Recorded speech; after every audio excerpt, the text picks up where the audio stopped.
So you write a lot about the college for all concept. You believe deeply that not everybody should go to college. And by saying that out loud, printing it in ink and pen or the digital equivalent, you risk being called an elitist. Why do you go to such trouble to make the point of college not being the solution for everyone?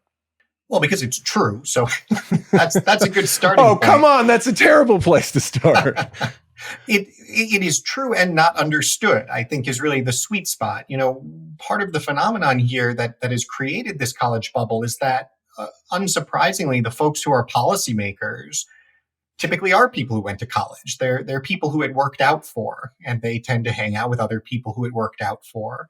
And so we have in our head this idea that, look, sure, you can find somebody who it didn't work for, but that college is a great idea and that's where everybody should be.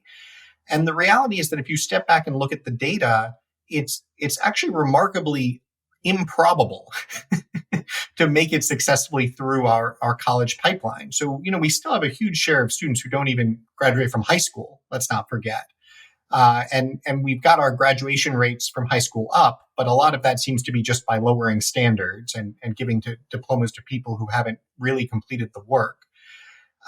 Then we have a huge share of people who complete high school but don't even enroll in college.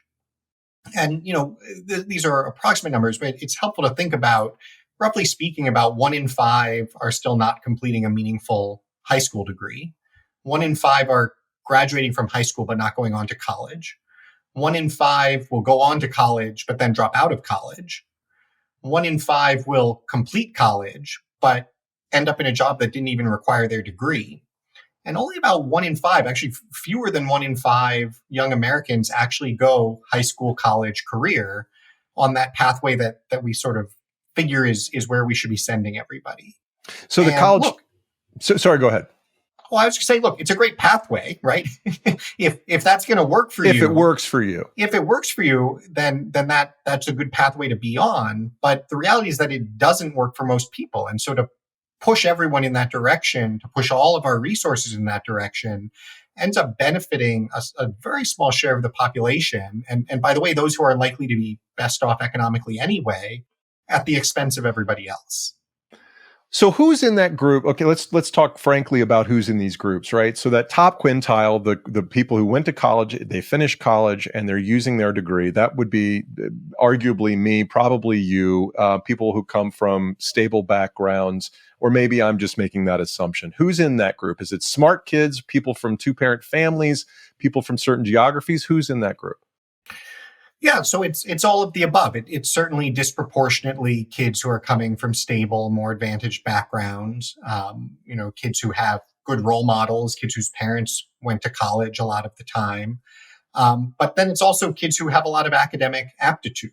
That one thing we've found that surprised us somewhat in our survey data is it's not just a sort of reproduction generation after generation.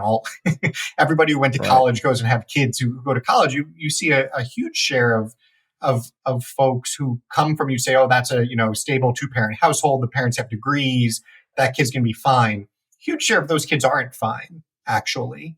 And then there are plenty of kids who are coming from disadvantaged backgrounds or from stable but lower middle class backgrounds who have a lot of academic aptitude, and they can go on and be very successful. But at the end of the day, I think what it comes down to is two things. One, academic aptitude is one of many skills out there in the world.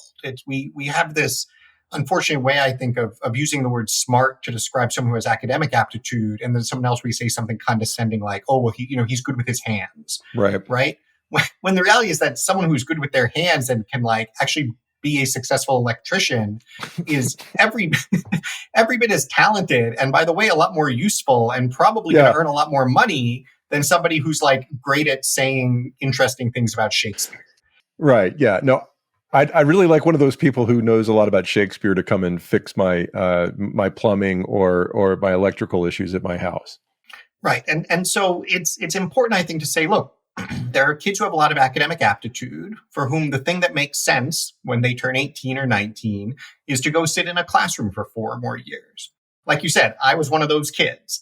And I went and sat and studied political economy for for 4 years and Right. read about a lot of stuff that I write about. And I'm glad that that option was available to me. But it is not somehow elitist to turn around and note that that is not an option available to or right for a whole lot of other people. I think it is an awful lot more egalitarian to recognize, no, wait a minute, people have very different aptitudes. By the way, people have very different desires. Another interesting kind of cliche we have in our head is like, you go away to college, right? You do the college tour with your parents. And even among people who go to college, most are still living at home or going to college very close to home. A huge share of them don't want to go far away. They want to stay in their communities. When we surveyed people and asked, what do you want out of the education system? Far and away, it wasn't maximize my academic achievement and get into the best college I can. It was give me the skills to build a decent life in the community where I live. And so that's what we need to, that's what we should be asking our education system to do.